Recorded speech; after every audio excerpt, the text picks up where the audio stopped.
The sledgehammer felt heavier than it should have as I swung it into the rotting drywall of my childhood bedroom. Chunks of plaster and decades of paint chips scattered across the plastic sheeting I'd laid down, revealing the skeletal frame beneath. This house had been dying a slow death for years, and I was finally putting it out of its misery. My name is Hannah, and I'm 32 years old. I should have been at my downtown office, reviewing blueprints for the new community centre project.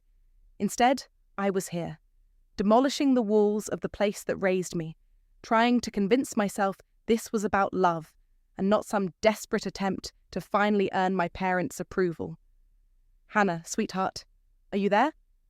My mother's voice drifted up the stairs, saccharine as always when she wanted something. I set the sledgehammer down and wiped sweat from my forehead. Up here, Mum. Her footsteps creaked on the old stairs. Lillian appeared in the doorway, perfectly put together despite the construction chaos downstairs. She surveyed the destruction with the same expression she'd worn when I brought home a B+ in 3rd grade. Disappointed, but trying to hide it. Oh my, she said, pressing a hand to her chest. It looks so violent. It's called Renovation. You said you wanted the house fixed. Of course, darling, it's just... She picked her way carefully across the debris. Your father and I were hoping you might preserve some of the original character. This room has so many memories. I almost laughed. Memories. Like the time I spent 3 days building a blanket fort in here, only to have Mum dismantle it because Lena needed the sheets for her sleepover. Or when I painted that mural on the far wall, the one Dad made me cover with primer because it wasn't appropriate for a young lady. The character is what's making the foundation rot, I said. You can't save a house by leaving the damage intact. Mum's smile tightened. Well, you're the expert. Though I do hope you'll consider something warmer for the colour scheme. Lena mentioned she loves those soft pastels they're using in all the magazines now. There it was. Lena, my 28-year-old sister who could do no wrong. Even when she wasn't here. Even when she hadn't contributed a single dollar or hour of labour to this project. Lena doesn't live here anymore, I said, picking up the sledgehammer again. No, but she visits. And when she starts her family... Mum trailed off meaningfully. I swung the hammer harder than necessary. Another section of wall crumbled. Hannah, really? There's no need to be so aggressive about it. This is how demolition works, Mum. You can't renovate without destroying what came before. She was quiet for a moment, watching me work. Then, your sister called yesterday. She and Kirk are doing so well. He got that promotion at the bank, you know. They're looking at houses in Riverside Heights. Riverside Heights, where all the young families with money lived. Where I could afford to live too, if I wasn't pouring my savings into this place. That's nice, I said, not turning around. She's worried about us, you know, living in this old place. She thinks we should move somewhere smaller, more manageable. I stopped mid-swing. Is that what you want? Oh, heavens no. This house has been in your father's family for 40 years. We just need someone who understands its value. Someone who can see past the surface problems to what it could become. Someone like me, she meant. Someone who would sacrifice their own comfort and financial security to preserve the family legacy. Someone who would never be thanked for it. I turned back to the wall and noticed something wedged between 2 studs. Reaching in, I pulled out a small stack of papers, yellowed with age. Children's drawings, crayon stick figures under rainbow skies, signed in careful block letters. Lena, age 6. Oh! Mum clapped her hands together. Look what you found. Aren't those precious? I remember when she made those. She was always such an artist. I flipped through them.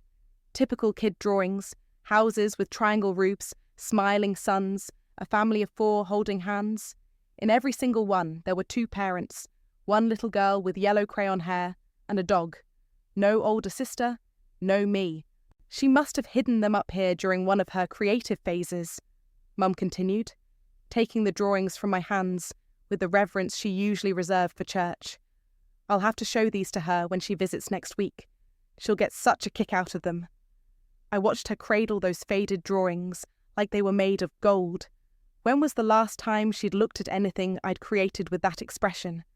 When was the last time she'd saved something of mine for posterity? "I should let you get back to work," she said, still smiling at Lena's artwork. "Just remember what I said about the colours, won't you? Something warm and welcoming." She left me alone with the exposed bones of the house and the echo of her footsteps.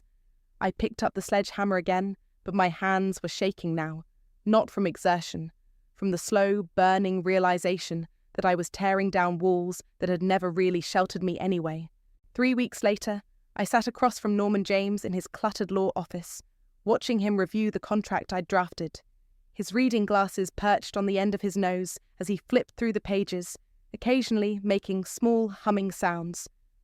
"This is thorough," he said finally. "Very thorough. Your parents will be signing away more than they realize." "That's the point." I leaned forward. "It looks like standard construction consent paperwork, but buried in Section 12 is the lien clause. If they default on any verbal agreements regarding compensation, I can claim the property." Norman raised an eyebrow. "You really think they'll try to screw you over?" "I think they've been screwing me over my entire life. This is just insurance." He set the papers down. "Hannah, I've known your family for 15 years. Your parents aren't malicious people." "No, they're not malicious. They're just completely blind to anyone who isn't Lena." I stood up, pacing to his window. "Do you know what my mother said yesterday? She asked if I could install heated floors in the master bathroom because Lena gets cold feet in the morning." "Lena doesn't live there." "Exactly." I turned back to him. "But she might visit. She might stay over. She might someday grace them with her presence, so the entire renovation needs to revolve around her comfort." Norman sighed. "And if they sign this, and you enforce it, then I get what I paid for, a house. My house. And lose your family in the process?" I met his eyes. "What family? The one that forgets I exist unless they need something fixed?" He was quiet for a long moment, then picked up his pen. "I'll make the revisions. But Hannah, be very sure this is what you want. Some bridges, once burned, can't be rebuilt." 2 days later, my parents sat at their kitchen table while I spread the contract in front of them. Dad adjusted his reading glasses, squinting at the legal language. "This seems awfully complicated for construction permits," he said. "It's standard liability protection," I replied smoothly. "Since I'm acting as both the architect and general contractor, we need to establish clear boundaries about responsibility and compensation." Mum barely glanced at the papers. "Oh, Paul, just sign it. Hannah knows what she's doing. She's always been so detail-oriented." The way she said it made it sound like a character flaw. Dad flipped through the pages. "Section 12 is quite dense. What's all this about liens and property claims?" My heart hammered, but I kept my voice level. "Boilerplate legal language. It protects both of us if there are disputes about materials or labour costs." Norman insisted on including it. "Norman's always been overly cautious," Mum said, waving her hand dismissively. "Remember when he made us get that ridiculous umbrella insurance policy?" "Which saved us $20,000 when the neighbour's tree fell on our car," Dad pointed out. "Exactly," I said. "He's looking out for everyone's interests." Dad picked up his pen, then hesitated. "You're sure this won't complicate things if we want to make changes during construction?" "What kind of changes?" "Well, your mother mentioned Lena had some ideas about the kitchen layout." I felt my jaw clench. "Lena hasn't seen the plans." "No, but she has such good instincts about these things," Mum chimed in. "Remember how she redesigned her college apartment? It was featured in the campus magazine." "This isn't a dorm room, Mum. It's a structural renovation with permits and building codes." "Of course, sweetheart. We're not questioning your expertise." Mum's smile was bright and empty. "We just want to make sure the house feels welcoming for everyone." Everyone meaning Lena. Dad signed the first page, then the second. His pen scratched across the signature line of Section 12 without pause. Mum signed her name with a flourish, not bothering to read a single word. "There," she said, sliding the papers back to me. "All official. When do you think you'll be finished? Lena mentioned she and Kirk might want to host Thanksgiving here this year." "Thanksgiving is 8 months away." "I know, but she's such a planner, and it would be lovely to have the whole family together in the new space." I gathered the signed papers, my hands surprisingly steady. "I'll do my best." "You always do, dear." Mum patted my hand. You're so dependable. Not like your sister with her head in the clouds, but dependable has its own value. After I left, I sat in my car for 10 minutes, staring at the signed contract. Norman was right. Some bridges couldn't be rebuilt once burned. But some bridges were already crumbling, held up only by my own stubborn refusal to let them fall. I started the engine and drove to the bank, where I deposited the contract in my safety deposit box. Insurance, I told myself. Just insurance. But deep down, I knew it was more than that. It was a loaded gun, and I'd just convinced my parents to hand me the bullets. 4 months into the renovation, the house had transformed completely. New hardwood floors gleamed under recessed lighting. The kitchen boasted granite countertops and stainless steel appliances, and every bathroom sparkled with subway tile and brushed nickel fixtures. I'd poured $60,000 and countless hours into making it perfect. "Hannah, this is absolutely stunning," Mrs. Peterson from next door gushed as Mom gave her the grand tour. "You must be so proud of your daughter's work, Lillian." "Oh yes, Hannah has always been so capable," Mum replied, running her hand along the new banister. "Though I do worry she made some of the spaces a bit too modern. The house has lost some of its warmth, don't you think?" I was installing the final cabinet hardware in the kitchen, close enough to hear every word. My drill bit slipped, gouging the wood. "I think it's gorgeous," Mrs. Peterson said. "Very sophisticated, like something from those home magazines." "Exactly," Mom sighed. "It's very architectural, not quite as cozy as it used to be." Dad appeared in the kitchen doorway. "The contractor wants to know about the back porch railing. Says the original design won't meet current building codes." "I'm not a contractor, Dad. I'm an architect, and the railing needs to be 36 inches minimum, or the inspector won't sign off." "Right, of course." He looked uncomfortable. "It's just that your mother was hoping to keep the original height. For the aesthetic." "The aesthetic of a code violation?" "No need to get snippy, Hannah," Mum called from the living room. "We're just trying to preserve some character." I set down my drill. "The character was rotting, that's why we're renovating. You know what I mean." I did know what she meant. She meant Lena wouldn't like it. Lena, who showed up every few weeks to critique my choices and suggest improvements that would require tearing out work I'd already completed. The front door opened, and speak of the devil. Lena's voice rang through the house. "Mum? Dad? Oh my God, this place looks incredible." She appeared in the kitchen wearing a sundress that probably cost more than my monthly grocery budget, her new wedding ring catching the light. Kirk trailed behind her, looking slightly overwhelmed by the transformation. "Hannah, you've outdone yourself," Lena said, spinning around to take it all in. "It's like a completely different house." That was the goal. "The kitchen is amazing. Though," she tilted her head, studying the island. "Don't you think it's a little big? It makes the space feel cramped." "It's the same size as the old one, just better organized." She opened and closed a few cabinet doors. "And these handles are so modern, very sleek but maybe a little cold. I saw these gorgeous antique brass ones at the design center that would be perfect." Kirk cleared his throat. "Honey, Hannah's already installed everything." "Oh, I know. I'm just thinking out loud, for next time." She smiled brightly. "You could always swap them out later, if you wanted to warm things up." "The handles cost $40 each," I said. "There are 37 of them."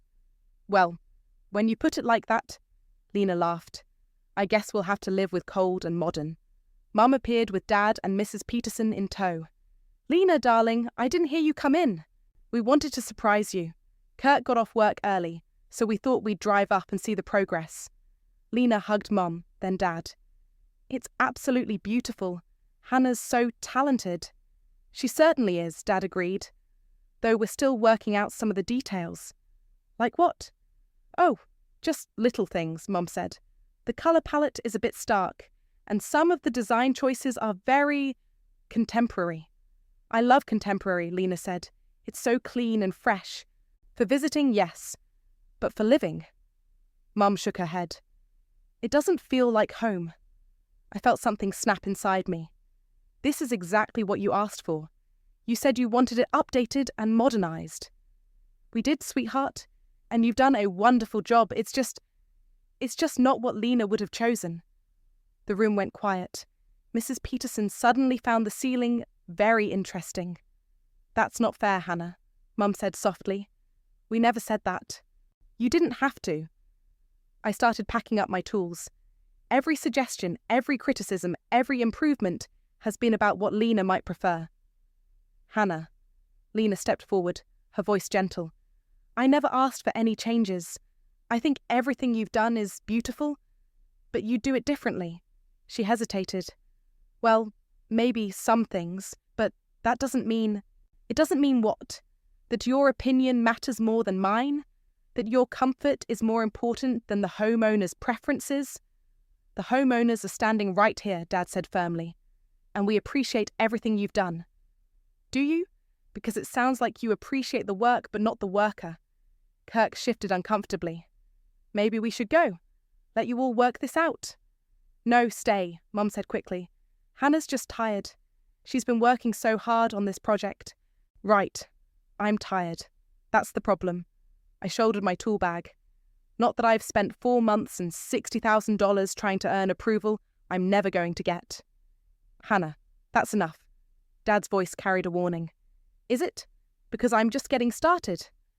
I walked toward the door, then stopped. On the counter sat a stack of paint samples, soft pastels in shades of pink and cream. Lena's handwriting was scrawled across the top. For the master bedroom, warmer options. I held up the samples. When did you have time to pick these out? Lena's cheeks flushed. I thought maybe... You thought maybe you'd redecorate the house I'm renovating. It was just an idea. Mum mentioned you were still deciding on colours. I looked at Mum, who suddenly couldn't meet my eyes. You asked her to pick out paint colours. I asked for her opinion. She has such good taste. And I don't. That's not what I said. But it was exactly what she meant. And we all knew it. 2 weeks later, Mum called to invite me to a celebration dinner at the house. She'd hired a caterer and invited the whole family to toast the completion of the renovation. I almost declined, but something in her voice, a forced cheerfulness that didn't quite ring true, made me curious. I arrived to find the house glowing with warm light, candles flickering on every surface. The dining room table was set with Mum's good china, and the smell of roast beef filled the air. Lena and Kirk were already there, along with Dad. Everyone dressed like it was a holiday. Hannah, Mum swept over to hug me. You look lovely. Come, have some wine. She pressed a glass of red wine into my hands before I could object. The liquid was expensive. Probably a bottle Dad had been saving for a special occasion. This is quite the production, I said, looking around at the elaborate setup. Well, we wanted to do something special, to thank you properly for all your hard work. Mum's smile was bright, but her eyes kept darting to Dad. We sat down to dinner, and for the first 20 minutes, everything felt almost normal. Dad carved the roast, Mum fussed over everyone's plates, and Lena chatted about her new job at the marketing firm. Kirk mostly nodded and ate, occasionally glancing at his phone. The house really is spectacular, Hannah, Dad said, raising his wine glass. You've given us something we never could have imagined. Here, Kirk agreed, lifting his own glass. We all drank, and I felt a strange warmth that had nothing to do with the wine. Maybe I'd been wrong. Maybe they really did appreciate what I'd done. Then Dad cleared his throat and set down his glass. Actually, that's why we wanted to have this dinner, to talk about the future of this house. The warmth evaporated. What about the future? Mum reached over and patted my hand. Well, sweetheart, your father and I have been doing a lot of thinking about what comes next. We're not getting any younger, Dad continued. And this house is quite large for just the two of us. Lena was staring at her plate, her cheeks flushed. Kirk had gone very still. What are you saying? I asked. We're saying, Dad took a deep breath, that we've decided to gift the house to Lena and Kirk. The words hit me like a physical blow. My wine glass slipped from my fingers, red liquid spreading across the white tablecloth. What? Now, before you get upset, Mum started. Before I get upset?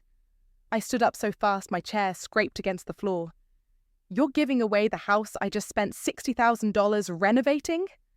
Hannah, please sit down, Dad said firmly. Let us explain.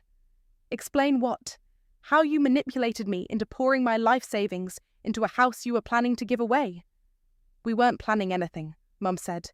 This decision came naturally. Lena and Kirk are starting their lives together. They need a home. They have a home. They have an apartment. A rental, Dad corrected. This is family property.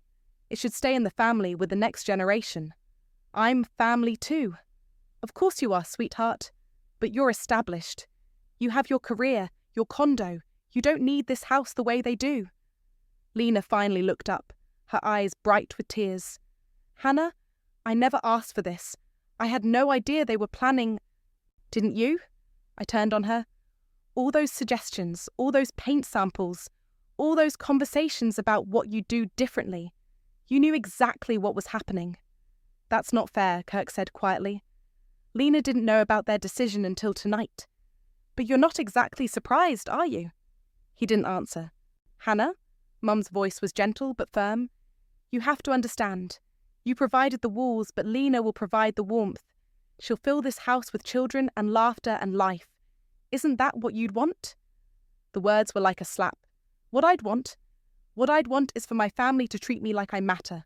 What I'd want is for someone to consider my feelings before making decisions about my work, my money, my life. Your work was beautiful, Dad said. And we're grateful. But this house needs a family. I'm not family. You're our daughter, Mum said. You'll always be our daughter. But you're also independent, successful. You don't need us the way Lena does. So because I'm successful, I don't deserve consideration. Because I can take care of myself, you can walk all over me? Nobody's walking all over anyone. Dad's voice was getting sharp. We're making a practical decision about family property that I renovated. With my money, my time, my expertise. And we'll pay you back, Mum said quickly. Every penny. We never intended for you to be out of pocket. Pay me back? I laughed, but there was no humour in it. You think this is about money? Isn't it? Dad asked. I looked around the table at their faces. Mum, defensive and guilty. Dad, stubborn and righteous. Kirk, uncomfortable but silent. And Lena, crying prettily into her napkin like she was the victim here. No, I said quietly. It's not about money. It's about respect. It's about being valued. It's about 32 years of being treated like the help instead of the daughter. I walked toward the door, then stopped and turned back. Enjoy your gift, I said to Lena. I hope it brings you everything you deserve. Hannah, wait! Mum called after me, but I was already gone, walking out into the night air, my hands shaking with rage and something else, something that felt almost like relief, because now I knew exactly where I stood. And more importantly, I knew exactly what I was going to do about it.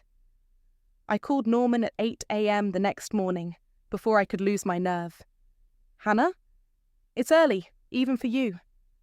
They did it, I said, pacing around my condo's living room.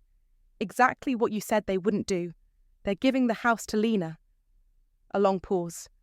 I see. And how do you want to proceed? I want to enforce the lien. All of it. Hannah, are you sure? Once we send that demand letter, I'm sure. Draft it today. I want it in their hands by tomorrow. The full amount? 60,000 plus interest and legal fees? Every penny. Another pause. I'll have it ready by noon. But Hannah? There's no going back from this. You understand that, right? There was no going back the moment they decided I didn't matter. I hung up and immediately called Mia. She answered on the second ring, sounding groggy. Do you know what time it is? They gave the house to Lena. What? The grogginess vanished from her voice. The house you renovated? The house I renovated with my money, my time and my expertise? They announced it last night at dinner like it was some kind of gift to me, like I should be grateful they're letting my sister live in the house I rebuilt. Jesus, Hannah, what are you going to do? I'm enforcing the lien. Norman's drafting the demand letter now. Silence on the other end. Mia? I'm here. Are you sure about this? I mean, I know they screwed you over, but this is nuclear. They went nuclear first. I'm just responding in kind. But your family. What family? The one that treats me like hired help? The one that makes decisions about my work without consulting me? The one that thinks I should be grateful for being used? Mia sighed. I get it, I do. But once you do this, there's no undoing it. You'll lose them all. I lost them a long time ago. I just didn't want to admit it. I met Norman at his office that afternoon. The demand letter was 3 pages of legal language that boiled down to one simple message: pay up or lose the house. $63,400, Norman read from the summary. That includes your renovation costs, interest, and legal fees. They have 30 days to pay in full, or you can initiate foreclosure proceedings. And they can't just refuse? They signed the contract. It's ironclad. Either they pay or the house becomes yours. I stared at the letter, my signature line waiting at the bottom. They'll hate me? Probably. They'll never forgive me. Probably not. Good. I signed my name with a flourish. Send it certified mail. I want proof they received it. That evening, I sat in my condo with a glass of wine, waiting. The letter would arrive tomorrow morning. By noon, my phone would start ringing. It started at 10:47 a.m. Hannah, what is this? Mum's voice was shrill, panicked. What is this letter? It's exactly what it says. A demand for payment. Payment for what? We said we'd reimburse you for the renovation costs. Read section 12 of the contract you signed, the one you didn't bother to review before putting your signature on it. This is insane. You can't seriously expect us to pay $60,000 in 30 days. I can, and I do. We don't have that kind of money. Then you shouldn't have signed a contract agreeing to it. Dad's voice came on the line. He must have grabbed the phone. Hannah, this is extortion. No, Dad, this is business. This is what happens when you make agreements you don't intend to honour. We never agreed to pay you for the renovation. You agreed to compensate me for my work if there were disputes about the property. Giving my renovation to someone else without my consent constitutes a dispute. That's not what we meant when we signed. What you meant doesn't matter. What you signed does. Mum was crying in the background. How could you do this to us? How could you do this to your own family? The same way you could give away my work without asking. The same way you could treat me like I don't matter for 32 years. We never treated you like you don't matter. Really? Name one time, one single time, when my opinion mattered more than Lena's. When my needs came before hers. When you chose me. Silence. That's what I thought. Hannah, please. Dad's voice was strained. Be reasonable. We can work something out. I am being reasonable. I'm asking for exactly what the contract stipulates. Nothing more, nothing less. We can't pay this amount? Then you'll lose the house. And you'll lose your family. I looked around my quiet condo, at the life I'd built entirely on my own, without their help or approval or support. I lost my family a long time ago, I said. I just finally stopped pretending I hadn't. I hung up and turned off my phone. Outside my window, the city hummed with life and possibility. For the first time in years, I felt like I could breathe. The war had begun, and I intended to win. The calls started coming daily after that. First Mum, then Dad, then both of them together on speakerphone. I let most go to voicemail, but their desperation was bleeding through in every message. Hannah, sweetheart, please call us back. We need to talk about this reasonably. Hannah, this is your father. We've spoken to 3 lawyers and they all say the same thing. You have us over a barrel, but surely we can work something out. Hannah, it's Mom again. Mrs. Peterson asked me about some legal papers she saw the mailman deliver. People are starting to talk. Please, let's handle this privately. On day 12, Lena showed up at my office. I was reviewing blueprints when my assistant buzzed me. Hannah, your sister is here. She says it's urgent. Lena walked in, looking like she hadn't slept in days. Her usually perfect hair was pulled back in a messy ponytail, and her eyes were red-rimmed. We need to talk, she said, closing the door behind her. Do we? Hannah, please. This has gone far enough. I leaned back in my chair. Has it? Because from where I'm sitting, it's just getting started. You're going to destroy our family over money? I'm not destroying anything. I'm collecting on a legal debt. A debt you tricked them into signing. I didn't trick anyone. I presented a contract. They signed it without reading it. That's not my problem. Lena sat down across from my desk, her hands clasped tightly in her lap. They can't pay $60,000 in 30 days. You know that. Then they shouldn't have agreed to it. They didn't know what they were agreeing to. Ignorance isn't a legal defense, Lena. She was quiet for a moment, staring at her hands. When she looked up, tears were streaming down her face. What do you want? Really? Do you want me to give up the house? Fine, I'll give it up. It's too late for that. No, it's not. I'll tell them I don't want it. I'll convince them to keep it themselves. And then what? They live in a house they can't afford to maintain, that they never wanted in the first place, that they only kept because their golden child made a sacrifice? That's not fair. Fair? I stood up, my voice rising. You want to talk about fair? Is it fair that I spent 4 months of my life renovating that house? Is it fair that I used my savings, my expertise, my time, and got nothing in return but criticism? Is it fair that they made a decision about my work without even consulting me? They were going to pay you back. With what money? Dad's pension? Mum's part-time job at the library? They were going to pay me back the same way they've been paying me back for 32 years of being the reliable daughter, with empty promises and guilt trips. Lena wiped her eyes. I never asked for any of this. Didn't you? All those suggestions about paint colours and cabinet hardware and kitchen layouts. All those conversations about what you would do differently. You knew exactly what was happening. I was just trying to help. You were just trying to control, like always. That's not true. Isn't it? When we were kids, whose ideas got implemented, whose preferences mattered, whose dreams got prioritised. We were children, Hannah. Children don't make family decisions.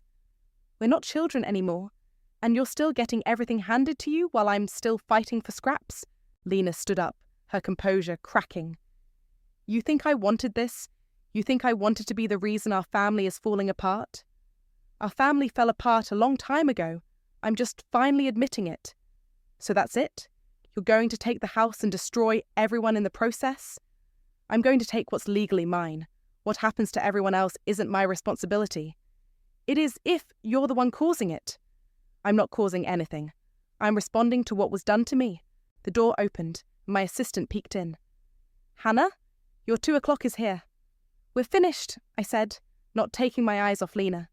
She stood there for a moment, looking lost and broken. I used to look up to you, you know. When we were little, I thought you were the smartest, strongest person in the world. And now? Now, I don't know who you are. Now you're seeing who I really am, someone who won't be walked on anymore. She walked to the door, then turned back. Mum and Dad are talking about taking out a second mortgage. Did you know that? They're going to mortgage their retirement to pay your ransom. It's not ransom, it's a legal debt. It's revenge. Maybe it is. Maybe it's time. After she left, I sat at my desk, staring out the window. My assistant brought me coffee, but it went cold while I watched traffic move through the streets below. My phone buzzed with a text from Mia. Heard Lena came by. You okay? I typed back, fine, just business. But even as I sent it, I knew it wasn't true. This had stopped being business the moment I signed that contract. This was personal. This was 32 years of being second choice, second thought, second best. And I was finally going to win. Day 30 arrived on a Tuesday. I was in my office when Norman called at 9:15 a.m. No payment, he said without preamble. The deadline passed at midnight. Do you want to proceed with foreclosure? I stared at the contract on my desk, the one that had started this whole mess. Yes, file the papers today. Hannah, I have to ask one more time. File the papers, Norman. Consider it done. 2 hours later, my phone rang. Dad's number. You did it, he said when I answered. His voice was hollow, defeated. You actually did it. I told you I would. We tried everything. We went to 3 banks. We called your Uncle Robert. We even looked into selling Mum's jewellery. And? Nobody will lend us that kind of money. Not at our age, not with our income. I said nothing. Congratulations, Hannah. You win. The house is yours. Dad, no, don't. Just don't. The line went dead. Within an hour, Lena was at my office again. This time, she didn't ask permission. She pushed past my assistant and slammed my door behind her. "Are you happy now?" she screamed. "Are you fucking happy?" "Lena..." "They're devastated. Mum hasn't stopped crying for 3 days. Dad looks like he's aged 10 years. And for what? For a house? For respect." "Respect?" She laughed bitterly. "You think this is respect? You think destroying your family makes you respectable? I think standing up for myself makes me respectable. By ruining everyone else. By refusing to be ruined myself." She sat down heavily, all the fight going out of her. "Kirk and I are getting divorced." That stopped me cold. "What?" "He can't handle the drama. Says he didn't sign up for a family war. He moved out yesterday." "Lena, I'm sorry. Are you? Are you really? Because this is what you wanted, isn't it? To destroy my perfect life? I never wanted to hurt you." "Bullshit. This whole thing has been about hurting me, about punishing me for being loved. It's been about being treated fairly. No, it's been about jealousy. Pure, ugly jealousy." I felt something crack inside me. "You're right. I am jealous. I'm jealous that you've never had to fight for anything. I'm jealous that you've never been ignored or dismissed or treated like you don't matter. I'm jealous that when you walk into a room, people light up, and when I walk into a room, people barely notice. That's not true. It is true. It's always been true. And I'm tired of pretending it doesn't hurt." Lena was crying again, but quietly now. "So you decided to hurt everyone else instead? I decided to stop letting everyone else hurt me." Same thing. Maybe it was. Maybe I'd become exactly what I'd always hated. Someone who used power to get what they wanted. Consequences be damned. "When do we have to be out?" she asked. 30 days from the foreclosure filing." "And then what? You move into the house alone? You sit in all those beautiful rooms you renovated and feel satisfied?" "I don't know." "You don't know? You've destroyed 3 lives and you don't know what comes next?" Before I could answer, my assistant knocked. "Hannah, there's a reporter here from the Tribune. Says he's doing a story about family property disputes." My blood went cold. "Tell him I'm not available. He says he'll wait." Lena looked at me with something like pity. "It's already getting out, isn't it? The whole ugly story. How did..." "Mrs. Peterson called the newspaper, said it was a human interest story about family greed." Her exact words. I sank into my chair.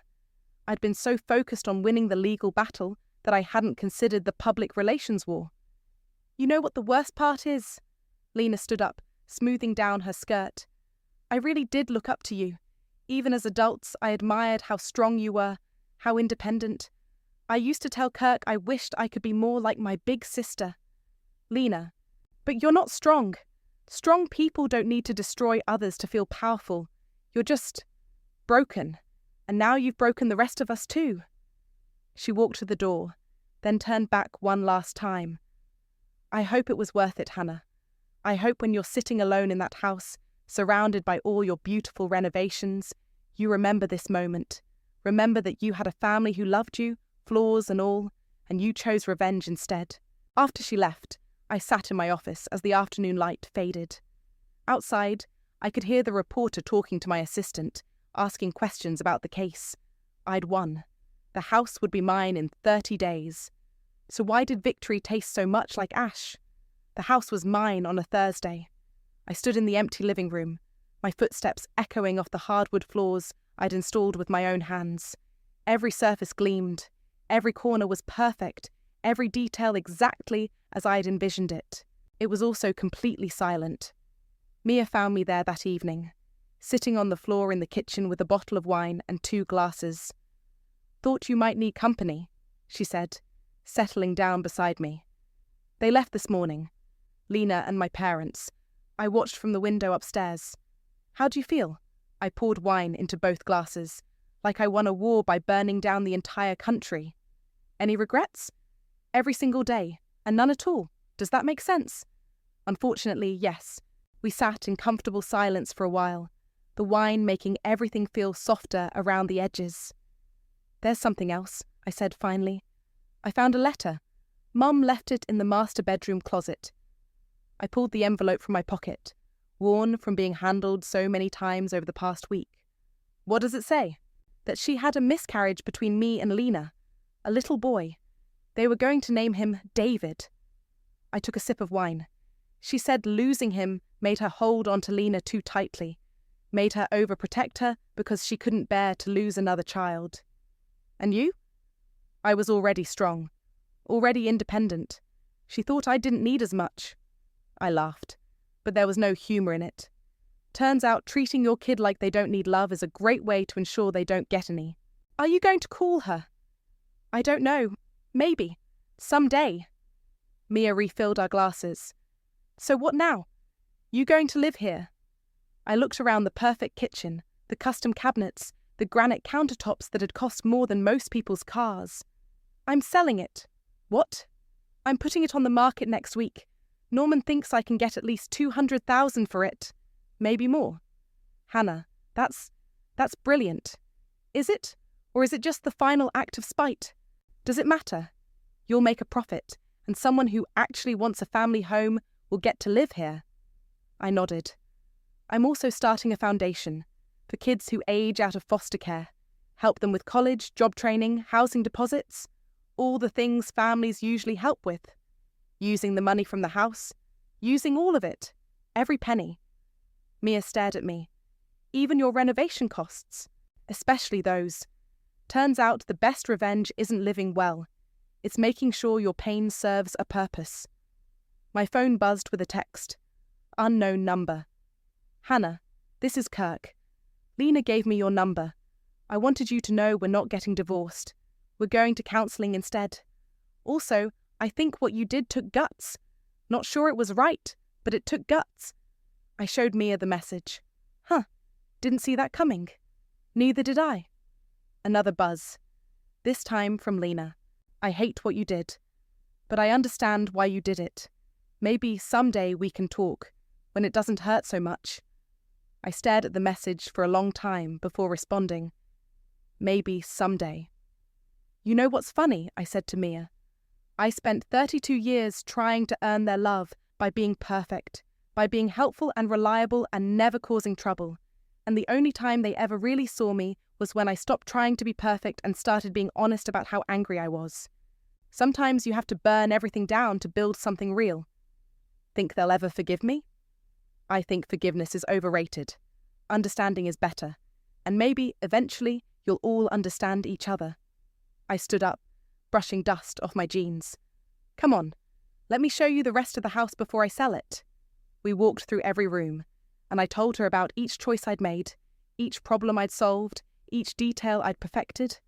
The house was beautiful. It really was. But it wasn't home. It never had been. Home wasn't a place you renovated or inherited or fought over. Home was something you built with people who chose to love you, flaws and all. I was 32 years old, and I was finally ready to start building that. Ready to go? Mia asked, as we reached the front door. I took one last look around, then turned off the lights. Yeah, I'm ready.